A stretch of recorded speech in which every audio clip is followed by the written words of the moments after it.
Hello and welcome. I'm Joanna Junak and this is GFN News on gfn.tv. Nicotine pouches have gained popularity in several countries around the world, especially in regions where smoking regulations are stringent or where there is a growing interest in alternative nicotine products.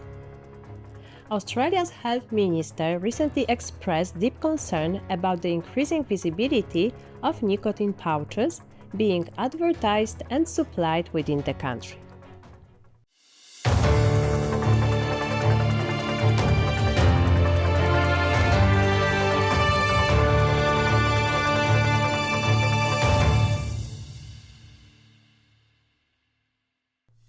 Joining us today is Dr. Colin Mendelsohn, an academic and researcher in tobacco treatment who will provide insights on the visibility and regulation of nicotine pouches in Australia.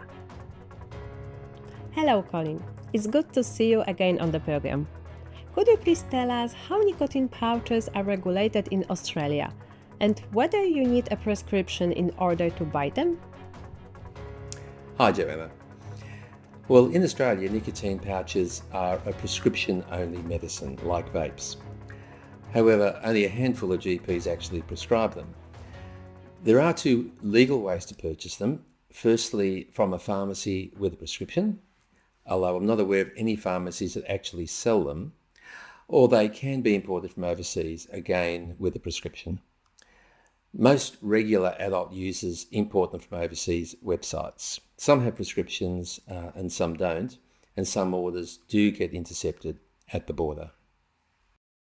So, nicotine pouches can only legally be purchased on prescription in Australia. Are there any other ways people are accessing nicotine pouches in the country? Pouches can be purchased illegally from local retailers, tobacconists, Australian websites, and on social media. And there are reports of influencers promoting them online. There has been a media frenzy recently, mainly about potential uptake of pouches by young people and fears that young people will become attracted to the flavours and become dependent on the nicotine. However, there's no evidence that I'm aware of so far of youth uptake. Nicotine pouches are marketed as tobacco-free and do not contain tobacco. So, what are the health risks? Well, pouches are very low-risk products. They contain nicotine, plant fibre, sweeteners and flavourings. There's no tobacco, there's no combustion. There hasn't been a lot of safety research, but we know that the risks from snus are very small and pouches are rated as even safer. And given the government's hostility towards safer products, does the Australian government also want to ban nicotine pouches? There are no plans to ban nicotine pouches at the moment, but their use is discouraged and access is very difficult, as I mentioned earlier. Australia's policy on pouches reflects the abstinence-only ideology for nicotine in Australia, and we're particularly concerned, or the authorities are particularly concerned about youth access. So, do we see any evidence that the use of nicotine pouches is on the rise in Australia?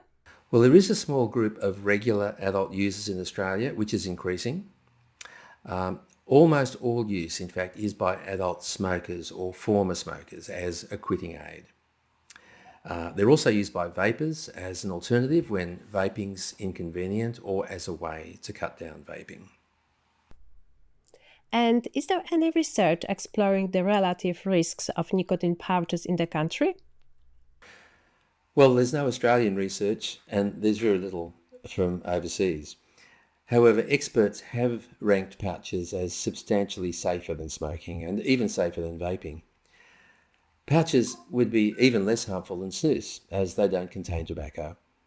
And with modern snus, we know there's no significant increase in cancers, cardiovascular or respiratory disease. Do you think that nicotine pouches are going to become more and more popular across Australia?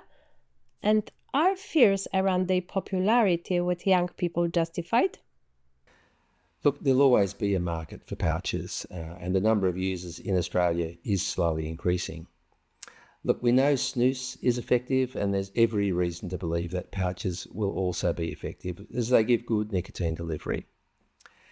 Pouches are more popular in Australia than snus, and that's partly because the tax on tobacco in Australia for snus is about $2,000 a kilogram, including GST, which is prohibitive.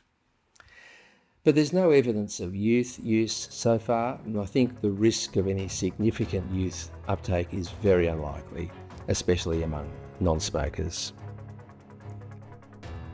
Thank you, Colin. That's all for today. Tune in next time here on GFN TV or on our podcast. You can also find transcriptions of each episode on the GFN TV website. Thanks for watching or listening. See you next time.